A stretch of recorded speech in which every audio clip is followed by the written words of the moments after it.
एक successful trader बनने के लिए आपको उन चीज़ों को फॉलो करना ज़रूरी होता है जिसमें मार्केट के बड़े प्लेयर यूज करते हैं।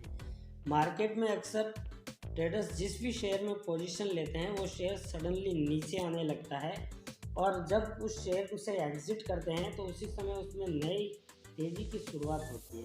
अगर आपको भी ट्रेडिंग के समय ऐसी कंडीशन का सामना करना पड़ रहा है तो मैं वादा करता हूँ इस वीडियो के बाद आपको कोई और वीडियो देखने की आवश्यकता नहीं पड़ेगी। तो चलिए वीडियो को स्टार्ट कर लेते हैं। किसी भी शेयर में तेजी आने के पीछे 3 थंब रूल है।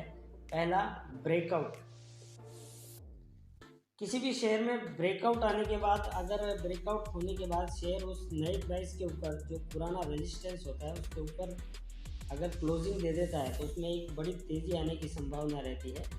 और दूसरा है बिग प्लेयर की एंट्री। अगर कोई बड़ा इन्वेस्टर, बड़ा प्लेयर, जिसे कुछ लोग ऑपरेटर भी बोलते हैं, ऑपरेटर की एंट्री हो जाती है तो वहाँ पर वो बड़ा पैसा लगाता है तो वहाँ से तेज़ी की शुरुआत हो जाती है। और अगर हम ये पता लगा लें कि इस समय ऑपरेटर ने या बड़े प्लेयर ने यहाँ पर इन्वेस्ट किया है तो वहाँ उसके साथ पोजीशन बनाकर एक लंबा बड़ा प्रॉफिट कमाया जा सकता है। कंपनी तीसरा है कंपनी का प्रॉफिट ग्रोथ। अगर हम किसी कंपनी के फंडामेंटल्स चेक करें, क्वार्टरली रिजल्ट चेक करें, तो क्वार्टर बाय क्वार्टर अगर कंपनी को प्रॉफिट ग्रोथ लगातार बढ़ रहा है तो ऐसे शेयरों में क्या के शेयर प्राइस बढ़ने के बहुत ज़्यादा चांस रहते हैं। तो ऐसे शेयर में अगर पोजीशन बनाकर आप अच्छा प्रॉफिट लॉन्ग टर्म में कमा सकते हैं। अब ऑपरेटर कौन होते हैं? यह तो आपने यूट्यूब और वेब सीरीज में भी कई बार सुना होगा कि ऑपरेटर्स लोग किस तरह से स्टॉक में पोजीशन बनाते हैं, किस तरह से पोजीशन काटते हैं और किस तरह से प्रॉफिट कमाते हैं। अब दूसरा पॉइंट आता है कि ऑपरेटर कौन कौन से शेयरों में पोजीशन लेते हैं। अब ऐसे कौन से शेयर होते हैं जहाँ पर आपको ऑपरेटर एक्टिविटी दिखाई देती है। तो पहला तो शॉर्ट टर्म के लिए कहाँ वो इन्वेस्ट करते हैं, तो इनसाइडर न्यूज।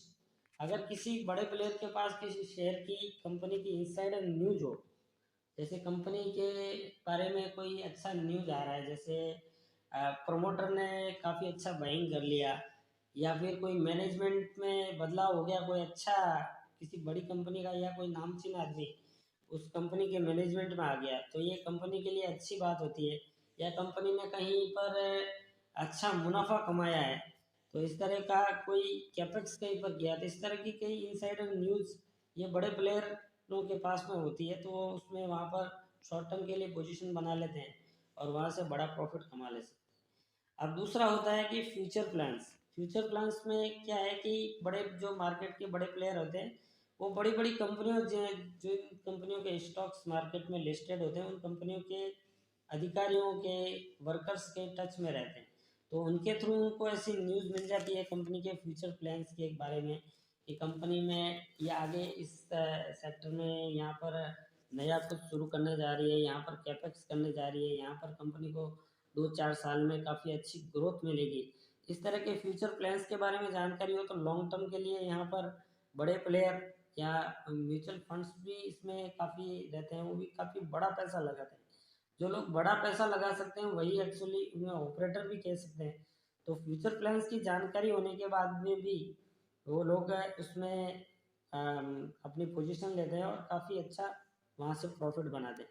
अब तीसरा होता है स्मॉल स्मॉल इक्विटी स्टॉक।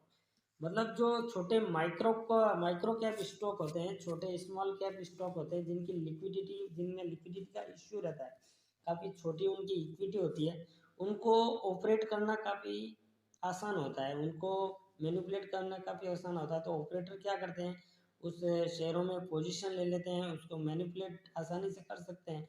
आपने कई शेयरों में देखा होगा कि शेयर में अपर सर्किट लग गया, लोअर सर्किट लग गया और जिनमें लिक्विडिटी का इश्यू रहता है तो आपने देखा होगा कि शेयर का 5 रुपये का शेयर कई बार 50 रुपये चला जाता है, 5 रुपये का शेयर अपने 500 रुपये भी जाता हुआ देखा है। तो ये सब लो लिक्विडिटी स्टॉक रहते हैं जिसमें बड़ा पैसा लगाकर कोई भी एक आदमी भी इसको ऑपरेट कर सकता है।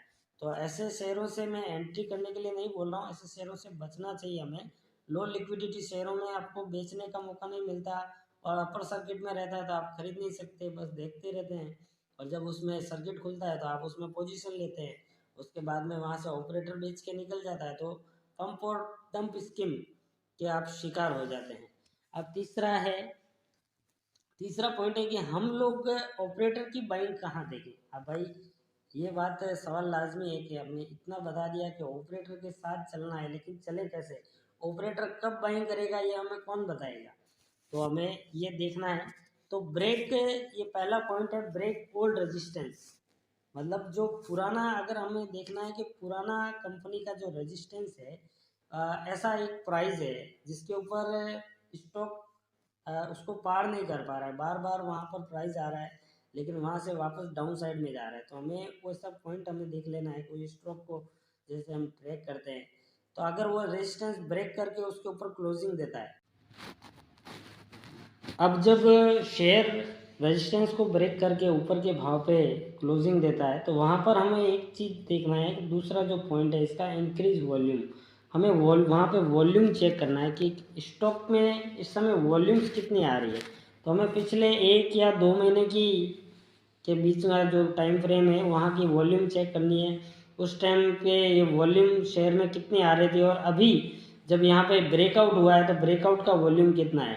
तो ये वॉल्यूम पिछले 1 या 1.5 महीने या 20 दिन का वॉल्यूम से अगर ये वॉल्यूम ज़्यादा आ रही है, तो यहाँ पर आप पता लगा सकते हैं कि यहाँ पर किसी बड़े प्लेयर ने यहाँ पर एंट्री की है। तो इस तरह से अगर वॉल्यूम आपको चेक करना है तो आप NSE की ऑफिशियल वेबसाइट पर स्टॉक को सर्च करके वहाँ पर चेक कर सकते हैं। दूसरा, इसमें आपका जेरोधा में या एंजल ब्रोकिंग में है तो चार्ट के सेक्शन में जाएंगे तो वहाँ पर वॉल्यूम इंडिकेटर आप लगाएंगे वॉल्यूम चार्ट का, तो वहाँ पर आप वॉल्यूम देख सकते हैं। तीसरा है इंक्रीज स्टॉक प्राइस। अब जिस समय ये ब्रेकआउट होता है और वॉल्यूम भी तेज़ी से बढ़ने लगते हैं, तो शेयर का प्राइस भी तेज़ी से बढ़ने लगता है। इसमें 5%, 10%, ऐसी 15% बड़ी तेज़ी आने लगती है। तो ये भी एक इसका अंदाज़ा लगा सकते हैं कि ये भी एक पॉइंट है कि स्टॉक में बड़े प्लेयर ने एंट्री कर ली है।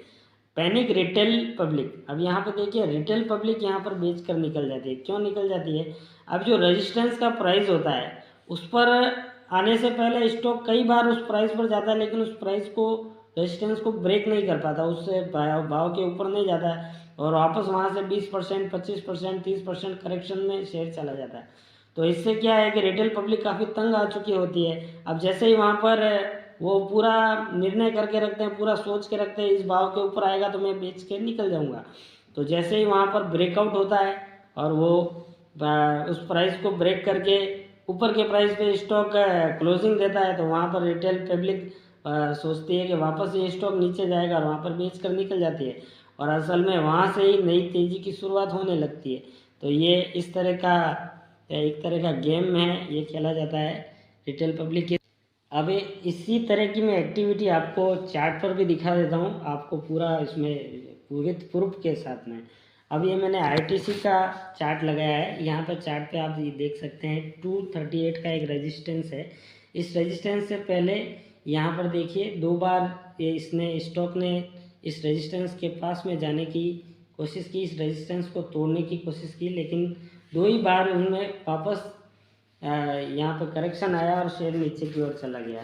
अब लेकिन यहाँ पर देखिए, यहाँ पर ये 238 का जो रेजिस्टेंस है, यहाँ पर इसने सक्सेसफुली यहाँ पर रेजिस्टेंस को ब्रेक कर दिया है। ब्रेक करके शेयर यहाँ देखिए इसमें नई तेज़ी आ चुकी है। और यहाँ पर नीचे का वॉल्यूम चेक करेंगे तो पिछले कई दिनों का वॉल्यूम, ये देखिए दिसंबर का वॉल्यूम यहाँ पर दिखाई दे रहा है, दिसंबर, जनवरी, फरवरी, और यहाँ पे ये इसका जो ब्रेकआउट हुआ है वो मार्च महीने में हुआ है। तो यहाँ पर आप ब्रेकआउट साफ साफ देख सकते हैं। पिछले 2-3 महीने की वॉल्यूम से यहाँ पर वॉल्यूम काफ़ी ऊपर ज़्यादा है और यहाँ पर स्टॉक ने ब्रेकआउट दिया है और ऊपर की ओर जाने लगा है। एक और ये तो हो गया हाई लिक्विडिटी स्टॉक, काफ़ी फंडामेंटल इसके अच्छे हैं, तो ऐसे स्टॉक्स में आप पोजीशन बना सकते हैं। इस तरह से आप देख सकते हैं कि इसमें बड़ा प्लेयर एंट्री हुआ या बड़े वॉल्यूम क्रिएट हो रहे हैं और ब्रेकआउट शेयर ने दे दिया है, तो यहाँ पर आप पोजीशन लेते हैं तो आज स्टॉक 389, 390 के आसपास ट्रेड कर रहा है, तो कितना बड़ा प्रॉफिट यहाँ पर बना सकते हैं। अब ये देखिए, एक मैं लो लिक्विडिटी स्टॉक के ऊपर लगाता हूँ। स्टॉक का नाम है एशियन होटल नॉर्थ साइड। तो ये स्टॉक का नाम है, काफ़ी लो लिक्विडिटी स्टॉक है और काफ़ी 200 करोड़ का मार्केट कैप है, काफ़ी छोटी कंपनी है। तो मैं केवल एजुकेशन पर्पज़ के लिए आपको दिखा रहा हूँ।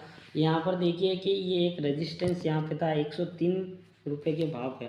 तो यहाँ पर कई बार यहाँ पर स्टॉक आया और इसने रेजिस्टेंस को पार नहीं कर पाया, लेकिन यहाँ पर फाइनली यहाँ पर देखिए कि यहाँ पर ये इस स्टॉक ने रेजिस्टेंस को ब्रेक किया और स्टॉक ऊपर की ओर निकल गया।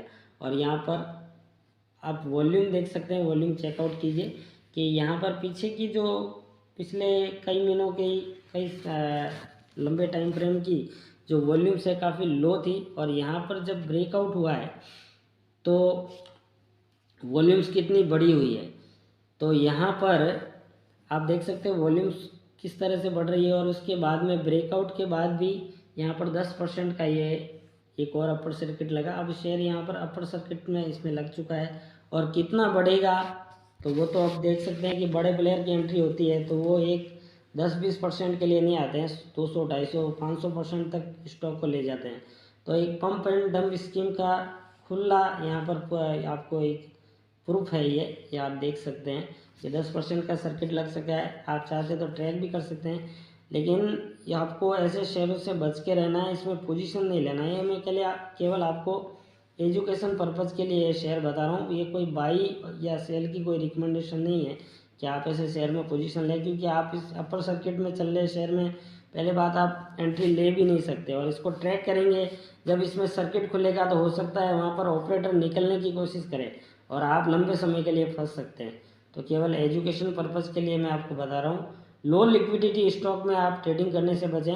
हाँ, अगर फंडामेंटल मजबूत स्टॉक है, जिनके प्रॉफिट ग्रोथ बढ़ रहे हैं, जिनकी अर्निंग्स काफ़ी अच्छी है, जिनके फ्यूचर प्लान्स अच्छे हैं, ऐसे शेयर में अगर ब्रेकआउट होता है और आप देखते हैं वॉल्यूम्स बढ़ रही है, तो वहाँ पर आप पोजीशन लेकर अच्छा पैसा कमा सकते हैं। अगर वीडियो हेल्पफुल लगा हो तो वीडियो को लाइक करें, चैनल को सब्सक्राइब करें। आगे और किसी वीडियो के किसी शेयर के बारे में आपको फंडामेंटल एनालिसिस करवाना है या रिव्यू करवाना है तो आप कमेंट बॉक्स में आप कमेंट कर सकते हैं। बहुत बहुत धन्यवाद।